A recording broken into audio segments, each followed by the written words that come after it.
everyone talks a good game, but there are very, very few companies that, live and breathe it and, are truly obsessed by creating amazing experiences. So for me, the first fundamental, the first principle would be authentic leadership. It's that human connectedness through using enablers like digital and tech to be able to create and enhance a better experience.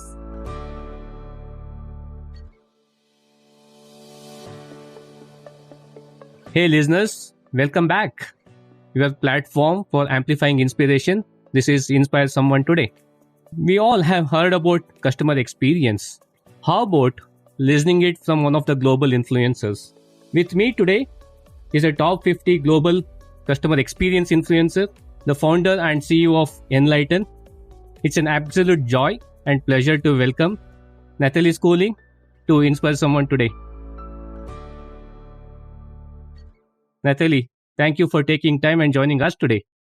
Thank you, Sri. It's really exciting to be able to share this podcast with you and hopefully some insights that will inspire your listeners. Thank you. Boy, what a world we are in today. Changing dynamics, customer experience seems to be the front and center of every conversation that we seem to be having. So let's talk about customer experience. What is it? So customer experience has, the whole world, 10, 15 years ago, everyone spoke about customer service, right? So, service is very much a verb. And so what's happened is that we've moved from just doing, to being. We're evolved as consumers. We've evolved into being more in touch with our emotions.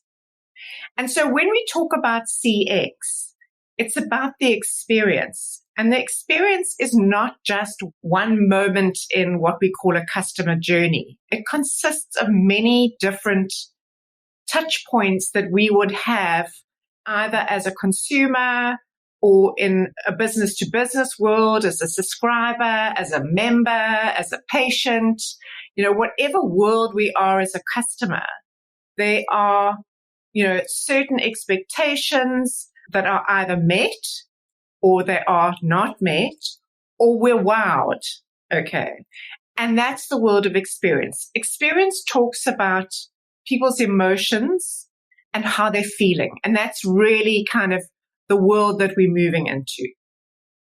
So moving from the verb, action, to feeling, experience. Yeah, so the world of just doing to being. So if you think about it as humans, we've evolved so much, in the last 10, 15 years. And it's really been interesting because, I'm in my mid-50s and I was contemplating, how the world has changed since I was 20, from the use of a phone to, a whole world revolves around phones now. And just taking that into account and how that has defined experiences for us and the way that we operate and the way that we socialize, the way that we communicate. So we're becoming, more complex beings, but in the same breath, sometimes less is more. And the ability to reach out and really connect on a deep level is becoming more and more, important. In the current world order context, Nathalie, what is the relevance of customer experience? What are the fundamentals of it? Why would one need to embrace this? Yeah, I think when we talk about fundamentals, Sri, I like to think of, when companies embark or they say that, they are customer centric. For me, if you are going to say something, there always needs to be fundamentals or principles, as an organization that kind of is the foundation of your business and your leadership team, and obviously cascades all the way down, the organization.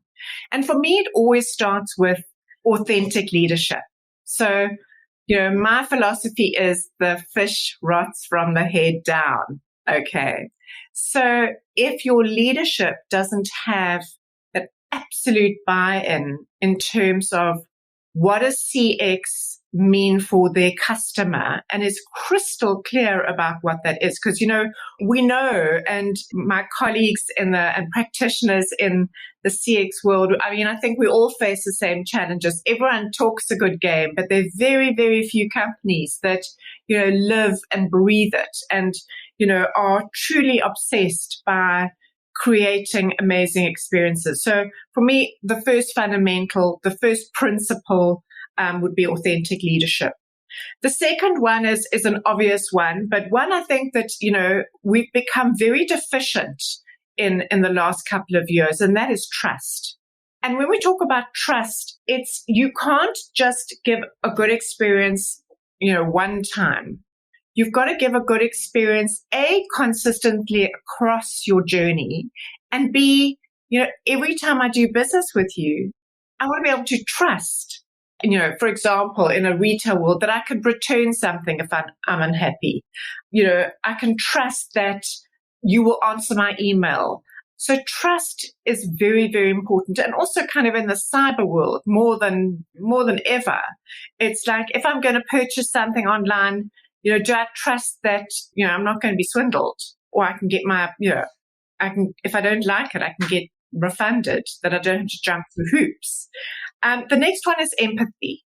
So really, really understanding and walking in your customer's shoes.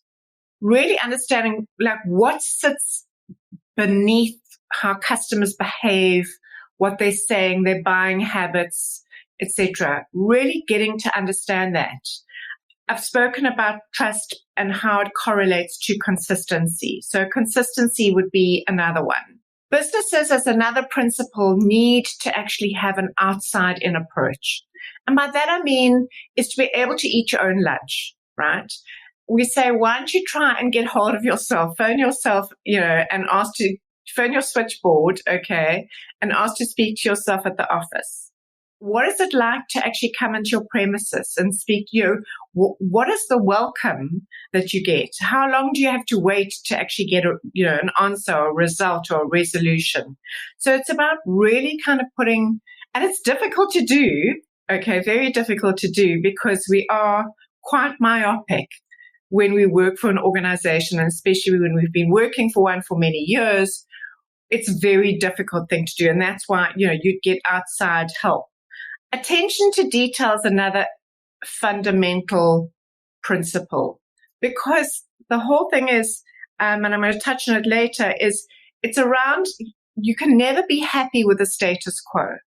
You've got to continually improve, and you've got to continually look for the small things that are going to make the big difference. Okay. Another thing is really one that's close to my heart, and one that businesses do not do very successfully, and that is getting robust client or customer feedback. Not just the metrics, but understanding the verbatim, the sentiment that sits behind what clients are thinking and feeling. So yes, there are loads of tech platforms, lots of software. But the thing is that, even if you are doing social listening, for example, AI is not sufficiently developed that you understand the nuance. Okay. That's why you need to get human beings to be able to do that. And nuance is everything. Nuance is everything. And a lot of the stuff that you mentioned here is the good old human practices. Empathy, vulnerability, consistency, and trust has got nothing to do with your digital world, but it has got to do with the basics of what human connections is all about. Correct. And I don't want to, jump ahead, but it's that human connectedness through using enablers like digital and tech to be able to create and enhance a better experience. The next one is, communication. The next principle is it's really important. And communication, again, is a suitcase word. But what I do want to say about communication is that think about articulating your message rather than just communicating your message. So articulation is a lot more difficult because, we're all used to word vomit. You just get emails and communications that are not easy to read, articulate your message. Make sure that people understand it and can find it relevant, and keep it short and to the point. Whether it's internal, external, think of articulation rather than communication. The second last point is agility. And obviously, with COVID, we all know that we've suddenly had to create new ways of connecting, new ways of doing business. I mean, there's some wonderful examples of how businesses, and we all hate the word pivot, but we have to use it in this instance, is that we are agile. The bigger the company, the longer they've been in business, the more politics at executive level, the more silos they have, the less agile they're going to be. So, that's a flag for some businesses. And then lastly, in terms of a principle or a fundamental of client experience, is continuous improvement. And what that means is never being happy with the status quo. So what's working now, you need to look at it and not just reinvent the wheel to reinvent the wheel's sake. Make sure that the customer actually wants the changes. So that, again, ties into speaking to your customer, finding out what they want, and making changes and improvements that benefit the customer and that doesn't just give you a tick box going, oh, look what we've done. We've created a whole new platform. But actually, the customer doesn't, you know what I mean? The old one was just as good. Let's think of where we're going to invest our money. And it always needs to be, whatever we do, whatever we spend our money on, is it going to improve the customer's experience with our business? Now, that's a wonderful point and a call out is don't do things for the sake of doing it. It has to be achieving that objective, enhancing the customer experience. I loved what you said, that be your own guest, call up your board and pick up the phone and understand what that customer service experience is all about. So nicely put. Be imaginative. People are so boring. Just think about, your out of office message. Think of something fun and engaging. And people take themselves so seriously. People want to engage with fun, fresh, different businesses. We've got a whole new generation coming up behind us, that are thinking completely differently. And, we need to... So very true. I think you did touch upon the changing world, and we'll quickly come over to that. What does that mean in terms of CX in the changing world? Before we get there, Nathalie, if I were to ask you, how did you end up in this role? Well, 17 short years ago, I worked for a temporary recruitment business when that was still in vogue. And so temporary recruitment is a bit like an estate agent. Everyone kind of fishes from the same pond. You've got your buyers and you've got your sellers, and why should I use you as an agent vis-a-vis somebody else? So temporary recruitment's the same thing. We've got the same client base, we've got the same temp staff, and I ran the financial services division for a particular company in South Africa. And basically what happened was there was a change in legislation which benefited our business quite a bit. So there was suddenly this incredible opportunity for temp staff in South Africa. And so what happened was the market became flooded. Everybody was in recruitment. Kind of feels a bit like now everybody's in CX. And so I had to really think about, in a commoditized industry, how was I going to stand out? So what I did was a really simple thing. Twice a year, I used to get an independent person to visit my clients. So, I had 100 clients, and I would say, a good statistical probability would probably be about 60%. That person would go either telephonic or go and visit each client. We'd drop a questionnaire. And then I did the same thing with my temp staff. So we gave them anonymous, in those days, we had to use pen and paper. So we used a questionnaire. We popped it in their timesheet. Every week they got a timesheet or a pay slip, should I say. And then we had a box in the office and they could just pop their completed questionnaires in there. And so what we did was we really looked at both sets of information, because often companies have to remember you don't just have one client. There are a number of clients. In some cases, they're stakeholders, there are business partners, there are logistics partners, service delivery partners, staff, etc., etc. And you can't just look at one, set of information. You've really got to look at it in a sort of more holistic reason to really understand what's sitting behind your business.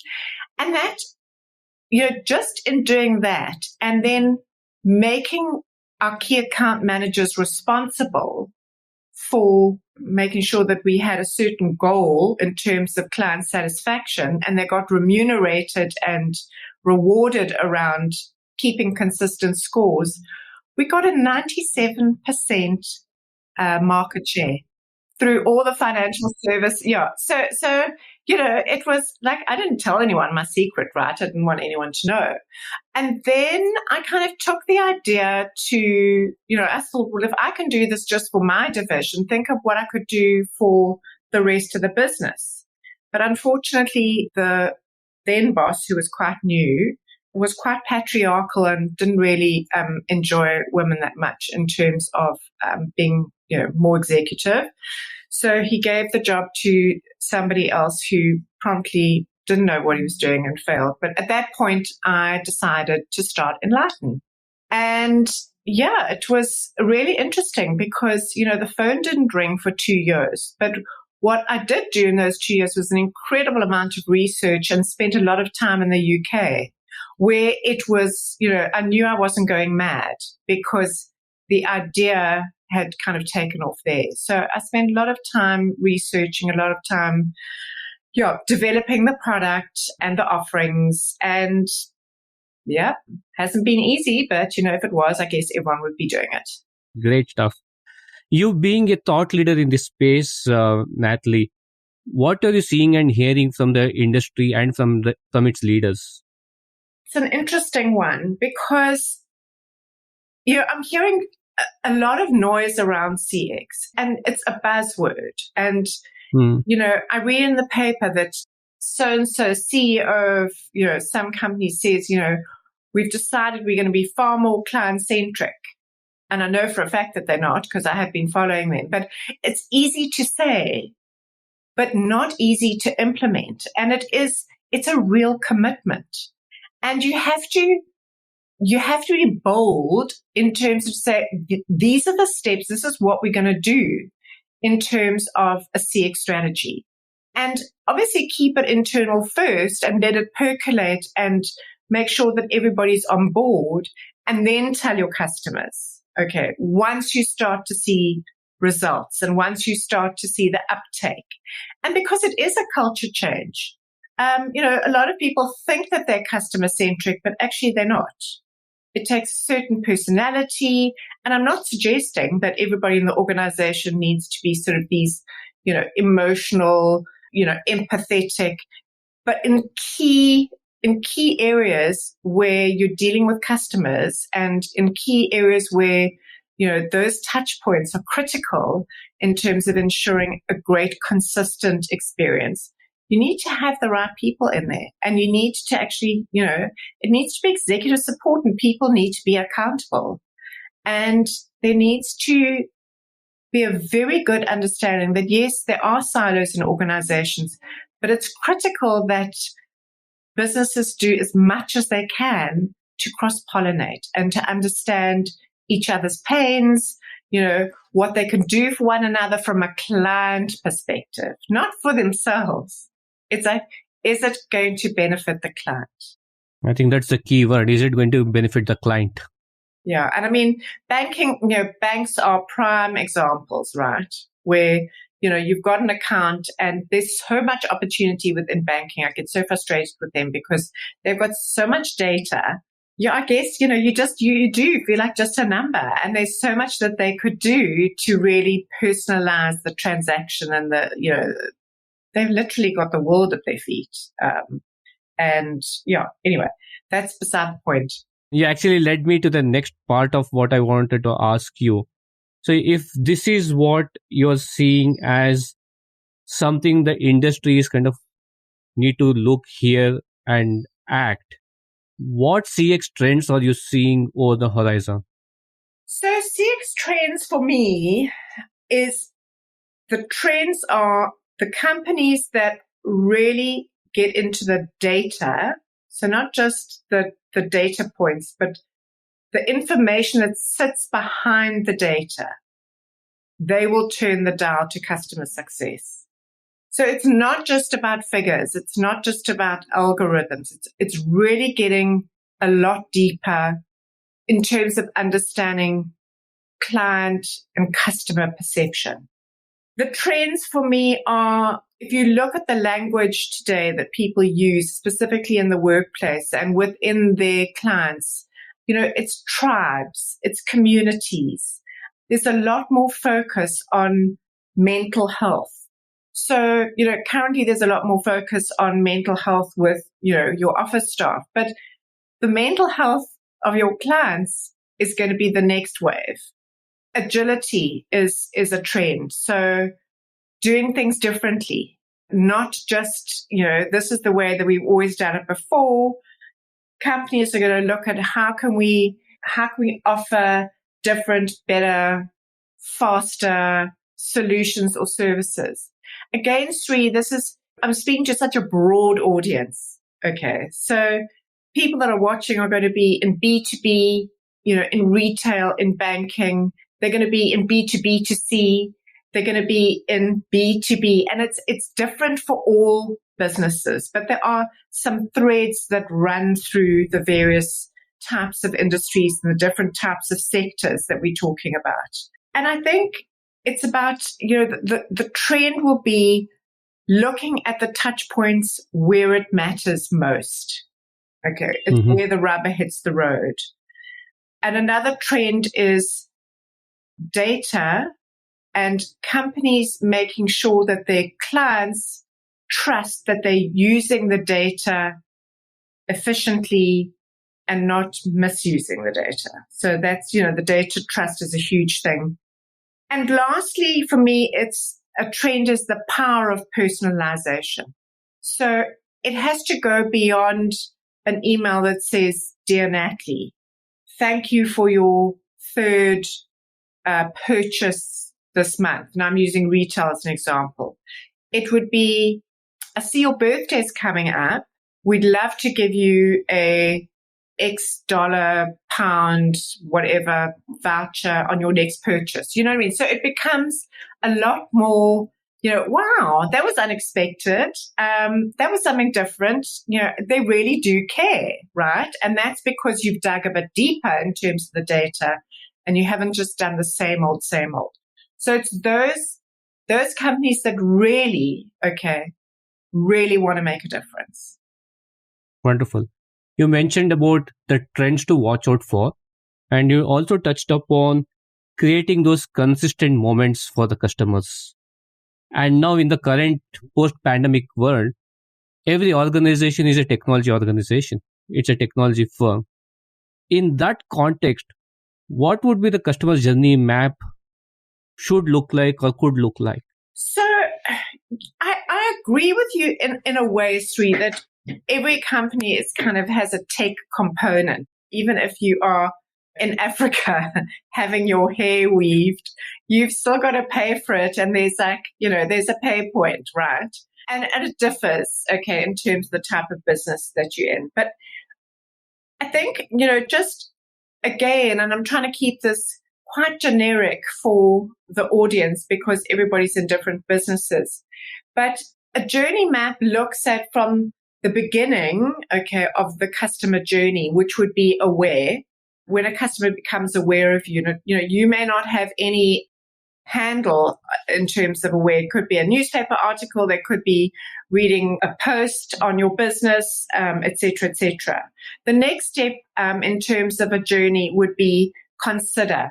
So the customer or client would consider, whether they should use you. So they may get several quotes. They may call you up and ask for further information, et cetera, et cetera. The next one would be apply. So they may subscribe, they may fill out a credit form, they may join up, again, depending on what type of business you are. The next one would be on board. So when they actually open the account, or when they, again, sign up, or they sign the T's and C's, right? And they accept the proposal and they go, okay, well, there's a whole lot of vendor documentation, et cetera, if you're in a B2B environment. So that would be on board. Then the next step, again, a generalization, would be welcome. So welcome would be, once we've onboarded you, what does that look like and feel like in terms of welcoming the customer to using our product? So say, for example, in a banking environment, somebody opens up a bank account, they get the card, okay, but they don't use it. Now, that costs the money or the bank money. They need to start transacting. So the welcome would be, how do we get our client to transact and start using the product, okay, as an example. The next one would be use, so actually using the product or service. The next one would be review. How's it going? Am I enjoying it? Am I not? What are the things I need to be done differently? Perhaps there's more products and services that I'm interested in, etc. The next one is deepen. And this is when your customer does cross-sell or upsell with you. Okay, so you deepen the relationship in a B2B sense. They're assigned a key account manager. They get taken out for lunch. They go for golf. They're talking about, doing more business with you, etc. And that's when you start to deepen the relationship. You start to understand more about the company, more about the needs of the company or your client, etc. The next one would be support. So if there's a problem, I need some help, the next area of the journey would be around how we support our customer. Then the good old complain, which no one likes to hear a customer complain, but as I say, and I have said for the last 17 years, complaints are like gold, because very often I've seen it work so beautifully that when it's handled correctly, you will have a client for life. So that's your complain journey. The next one would be leave. And that could be, I pay off my bond. So I leave the home loan department. Okay. What does that look like? And then the last one would be return. So, what does that journey look like and feel like? Wow. That looks like a great template for anybody who want to put their customer map.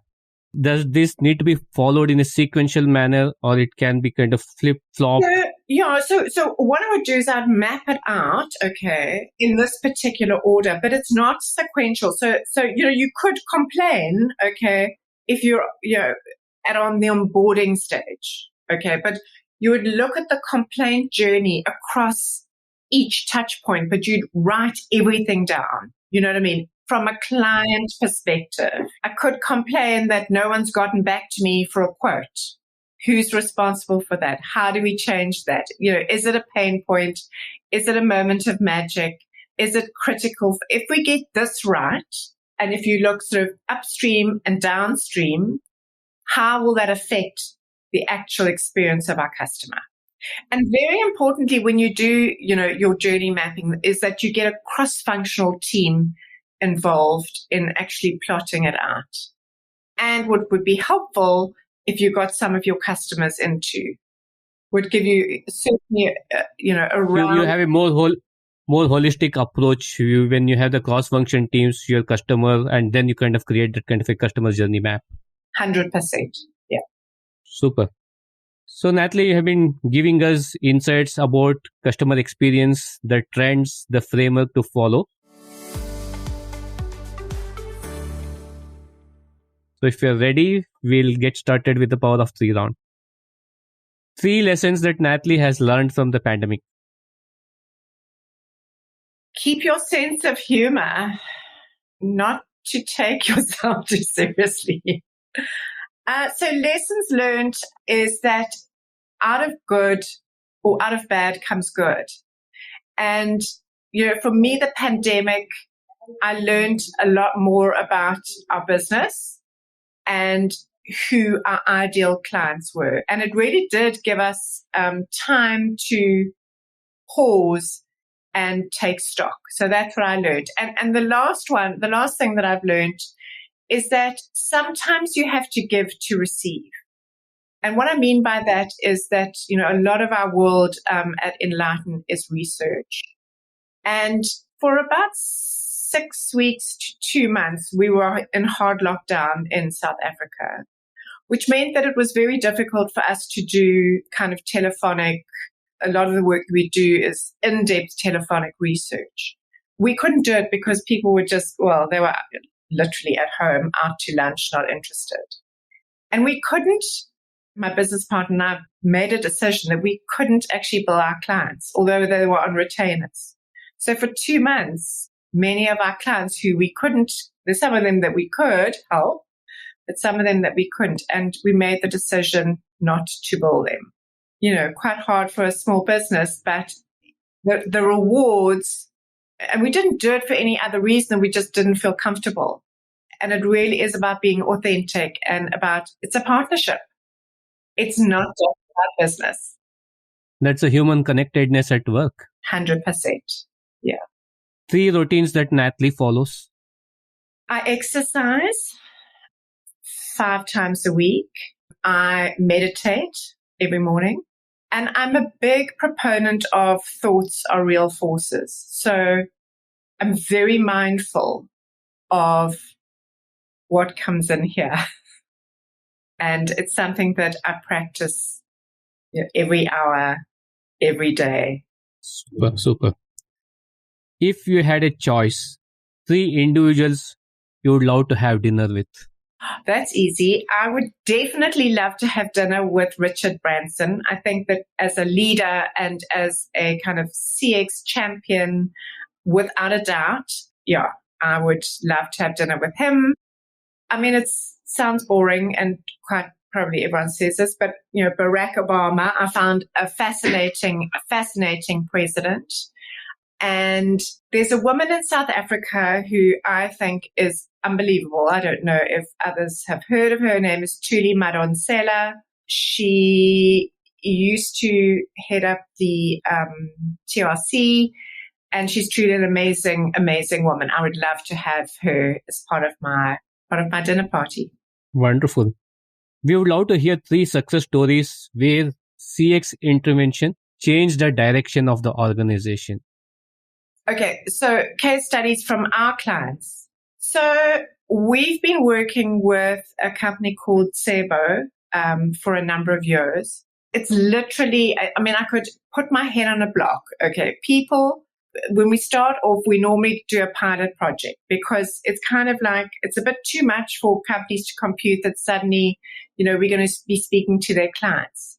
And we did a pilot and they loved it and they got enormous value, and they've literally gone, they've jumped 10%, which is, they started off, they're sitting in the 90s or something, which is, remarkable. We speak to 200 of their clients all over Africa, and, their clients are loyal clients and they're happy to engage.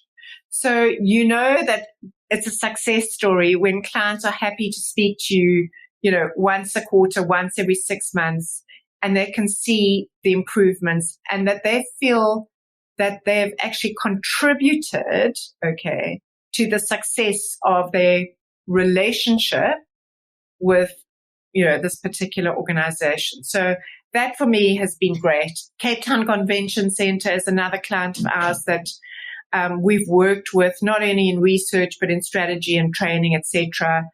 They've won awards, best convention center in Africa a number of times, and what's really been amazing is that there's been transitions in terms of CEOs, but their client satisfaction and their CX strategy is so strong now, it's so embedded that even though there's been a change in CEOs and top management, their CSAT scores are just as high. So that for me is, a real indictment that things are really working and happening.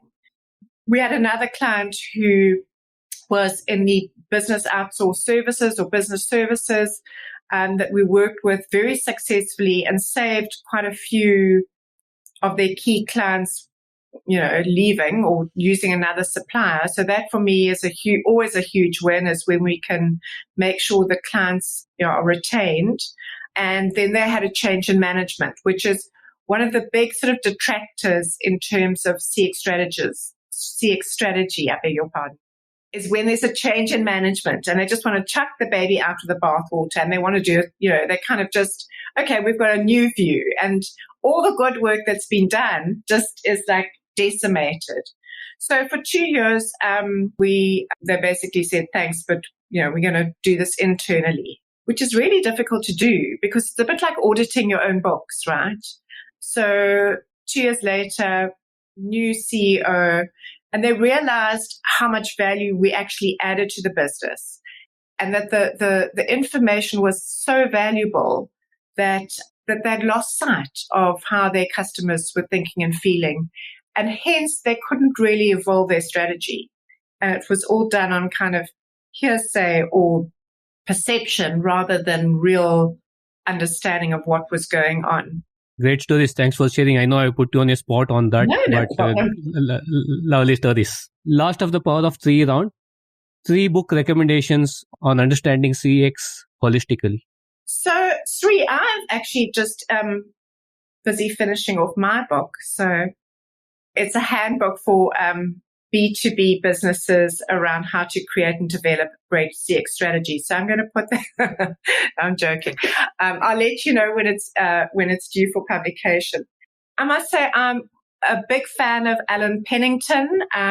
He is he'll probably kill me, but he's kind of the godfather of customer journey mapping and CX. He's got a great book. And I follow Bruce Temkin.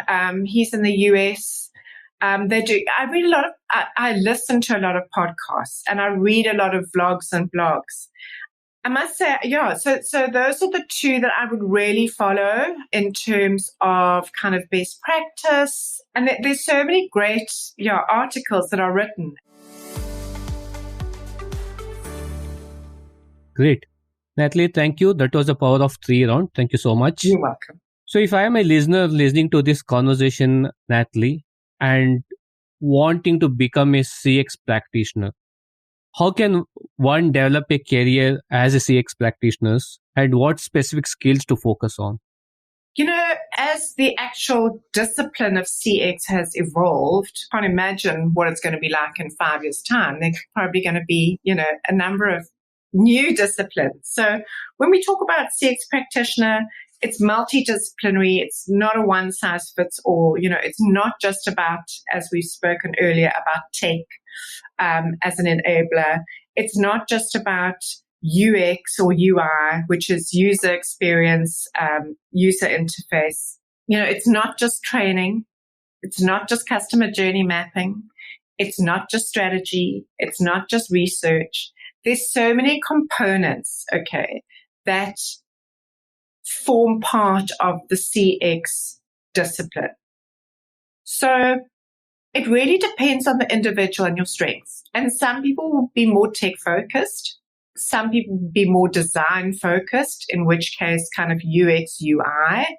Some people may have a really rounded knowledge of client and business. So would have worked in different areas of the business, which impacts the client, and may have, taken up a leadership role, and they might be best suited to be able to develop CX strategy. So it really depends on what drives you, what motivates you, what are you passionate at. No one can do all of it. Okay. So that's the important thing. It's many different factors that make up CX. So, it depends on where you are. And there's a huge drive from the youth in terms of, design, UX, UI, developing, intuitive, sexy apps and tech applications that, make the whole experience really good. So you could start out there if you kind of finishing school or you're thinking about what to do next. I mean, that's a really kind of up and coming area of CX. If you've had many years of experience in business and you're a leader and you can motivate people and you understand kind of the principles of CX and you feel passionately about it, there could be, strategy positions available for you. So it really depends. It's difficult to say, well, this is what you need to do just because there's so many opportunities. So basically pick where you are in terms of your experience curve, and based on the interest that you have, you can straddle between research, strategy, execution. That's the message out there. Yeah. And very often you keep hearing UX versus CX. Mm-hmm. Right? If you can quickly throw some light on what is same, what is different between these two. So if you draw a circle, okay, this is CX. UX is part of CX. So UX and UI, it's all around technology. It's all around the digital interface that clients or customers have with technology. CX is around your brand, your values, your brand promise, the people that serve the customers. It's about your feedback mechanisms. It's about, accountability. It's a whole lot of stuff. Okay. But the UX part of CX, which sits in the CX circle, is all about digital. Wonderful analogy there. It's a big circle and a small circle. They coexist, but they're different. Correct. And UX and UI are incredibly important and becoming more and more important. But the humanness is what sets companies apart. Super. So, Nathalie, we had some enlightened conversation through the Enlighten CEO on customer experience, the frameworks, so on and so forth. This show is all about creating ripples of inspiration. For all the listeners out there, what would be Nathalie's Inspire Someone Today message? So you can't fake it. You have to be authentic. You can't pretend to sell a service or a product and say, the reason why you should come to me is you're going to have great experience. Nathalie, thank you so much for taking time and sharing this wonderful masterclass with us on customer experience. You're most welcome. Thank you very much. Thank you for the opportunity. And I hope that your listeners found this, of use. Thank you for listening into today's edition of Inspire Someone Today. It's been a privilege to bring in these conversations. If you like this episode and have any feedback or comments, do mail me at inspiresomeonetodaypodcast@gmail.com. Inspiring someone is like creating ripples around us. If you like what to listen, feel free to share them and let's create ripples of inspiration. Do not forget to follow me on my Instagram handle @InspireSomeoneTodayPodcast for all the latest updates. This is Srikanth, your host, signing off, and until next time, keep inspiring.